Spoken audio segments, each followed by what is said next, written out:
আসসালামু আলাইকুম ভিউয়ার্স, কেমন আছেন সবাই? আশা করছি ভালো আছেন। আম্মুর হাতের রান্না, আম্মু খুব ভালো রাঁধুনি।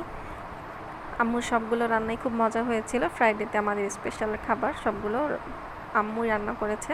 পোলাও, চিকেন রোস্ট, তারপর হচ্ছে মুরগির হাড্ডি গুড্ডি দিয়ে বুটের ডাল রান্না, এটাও খুব মজা হয়েছিল। আর এটা পোলাওর সাথে বেশ ভালোই লাগে খেতে।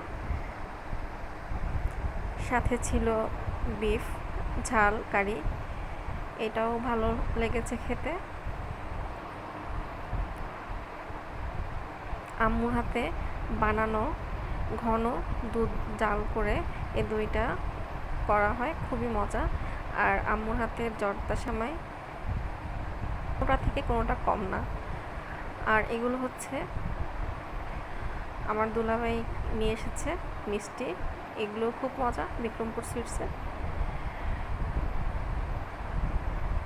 আর তারপর ছিল কেক।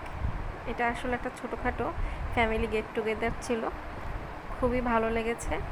দিনটা আসলে খুবই ভালো কেটেছে সবার সাথে। আলহামদুলিল্লাহ, সবাই ভালো থাকবেন এবং আমার চ্যানেলটি অবশ্যই সাবস্ক্রাইব করে দিতে ভুলবেন না।